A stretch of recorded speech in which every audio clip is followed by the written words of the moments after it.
Sip tea, be polite, positive, and productive. And mind your damn business. Those are the keys to success and a happy life. Oh, I'm on camera. Oh, it's not little. This thing is heavy as hell when it's rigged out. We're talking the Blackmagic Pocket Cinema Camera 6K Pro. My thoughts and reviews after about 7 months of having this beast. I want to talk about the pros and cons of this and what type of shooters shall be purchasing this monstrosity. Well, not a monstrosity, but definitely not a vlogger's carry around or a YouTuber's camera. But let's get into it.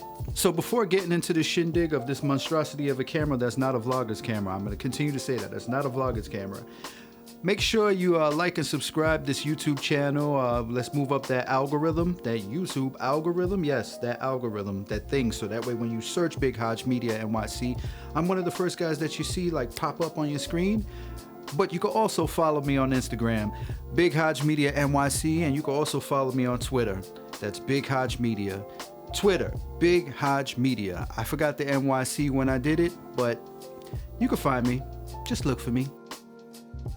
All right, Blackmagic Design, you came out with this camera a year ago. It was called the Pro due to various reasons. I will get into it, but I was truly satisfied with this camera when it came out. It had the Pro-like features. Rigged out, it performs just the way I like it. But now I'm gonna give you the reasons why. Thank you, Blackmagic Design, and hopefully you could be innovative and come out with an 8K sensor of something in this pocket cinema realm, this form factor. Let's see what happens. Let's talk about some pros and cons. Image quality.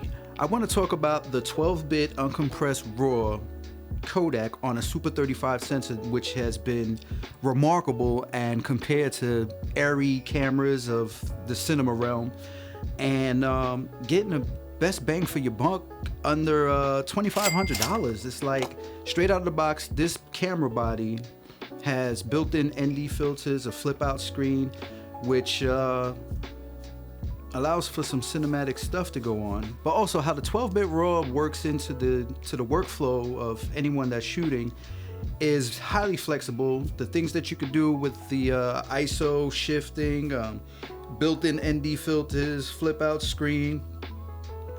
Once it comes down to color grading, this thing is just powerful. It's a powerful tool here. I wouldn't think that someone would do such a thing at $2,500 price point. But you also have to realize for a full day shoot on a heavy production, you do have to rig it out.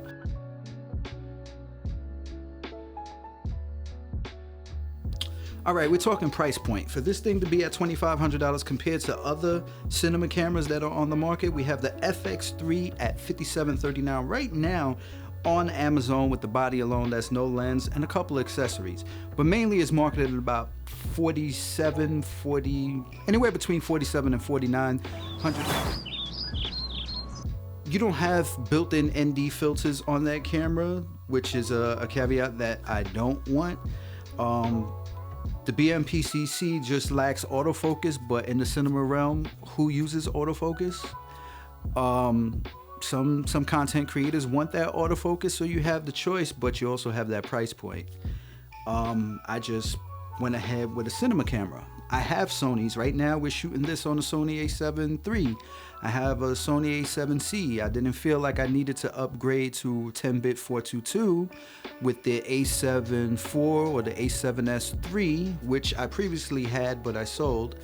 I just don't feel like I need that in this form factor of mirrorless cameras. I just felt like I needed to invest into cinema. So yeah, the price point, $2,500. It's definitely a buy.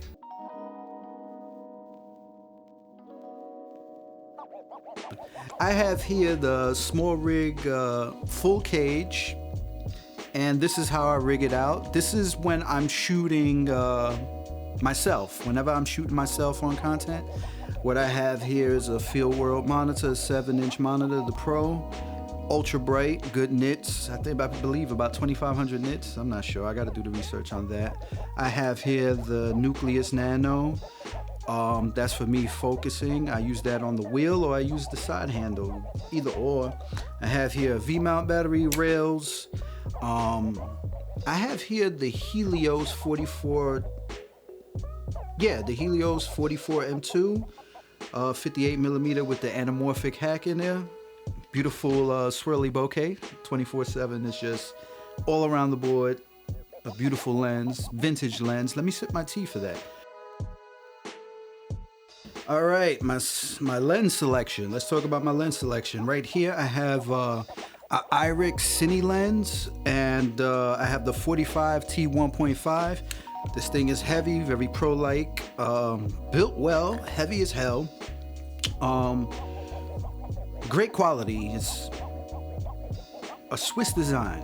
Only caveat I hate is the lens covers, but the lens itself performs like a gem. Renders out at 8K. Is sharper than, say, startup Cine lenses like the Rokinon Cine lens. That lineup probably gets soft after 4K. It's good for 8-bit, not good for me on 12-bit 6K. It just makes the image a little softer, especially even when you crop in. Everybody knows when you crop in, the image gets a little bit softer, but this provides a sharp image all around. I just felt like stepping up in the Cine lineup of lenses that I should have got something that was sharper. So I went with the IRIX 45 T1.5. The 45 is good. For my close-ups on a Super 35, it'll probably come in a what? 60, I think, about a 60, close to it feels like a 60. I also have here the 15 T2.6 Cine lens, which has just been a blessing to me, especially when I want to get wide shots. On a Super 35 sensor, it has a feel of a 24 mil. It's wide, not ultra wide, but wide enough. Does the job. Also, like I said, it renders 8K sharp images. Holy moly! This right here is my baby. This is the DZO Pictor Films zoom lens made for Super 35. This is extremely beautiful. Beautiful bokeh. Beautifully built. Beautiful images.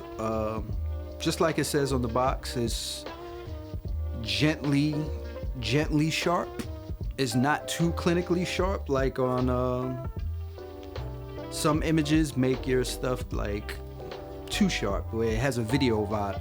This actually has a cine vibe, straight cinema. And then I throw a Pro Mist filter in the middle, in the front of this, and the images I get is also parfocal, great zoom lens. This is what happens when you acquire a little bit of experience and you know when it's time to step up your gear. So this right here was a primary investment. This is going to save me probably about 3 years, 4 years. This is a good investment. And it's also PL mounted, so if I want to upgrade my camera, let's say if I get an Alexa in the next couple of years, this is future proof. It's on the PL mount. It's good stuff. This gear is not definitive on what you should do and what you shouldn't do. It's subjective, but it's good for my workflow and it's highly suggested on my part. So one of the caveats of this cinema camera is the no autofocus. There is a one button touch autofocus, yes, but there is no continuous autofocus. In the cinema realm, there's always a focus puller. There's always a one-man band using a follow focus. Go ahead and find in focus. Just like I showed you on this rig, I have a nano nucleus follow focus wireless system that I can either use the wheel. I either use the wheel or I use the side handle from Tilta, and that's when I'm using handheld. But when I'm doing like gimbal work or I have another operator or DP using it, I use the focus wheel. So you can't rely on autofocus when you want to do perfect rack focus and you want to, track your subject in certain ways of telling stories. So manual focus is the cinematographer's way. They would say it's the professional way. That's the route that I decided to go. I'm not perfect at pulling focus, but I'm working on it. I usually would have an AC, but yeah. That's one of the caveats. That's what probably would scare someone from stepping up to a cinema camera. I love this camera, by all means. I might get a second one, but just like I said, in the future, in a couple months, I could be stepping up to Arri Alexa. I could just be stepping up to the 12K Pro, just so that way I could have that future-proof 8K, 120 frames, beautiful cinema, everything. It's top of the morning, people. I'm sipping my green tea, giving you my input on things that are working for me that could possibly help you. I'll continue on. This camera here is recommended for those who are trying to do narrative work, beautiful cinematography on short films, narrative films, planned out work. This is a camera that you sit down and plan, and you put your shots together. This isn't a vlogger's cam. It can be done, but it's not recommended, but it can be done if you're willing to put in the work. I'm very dumbfounded. Like, I want to see what Blackmagic can provide in the future for 2022, maybe going on to 2023. They're talking about a box style, a cube style camera coming out, and maybe that might be the rendition of an 8K RAW sensor. Super 35 is still fine, but they might just bang out a full frame, who knows. But until then, in the future and beyond, knick-knack paddywhack, I still have the fattest sack. Big Hodge Media NYC, in your face, all the time, every time. I'm still trailblazing. Stay beautiful and hydrated. Peace.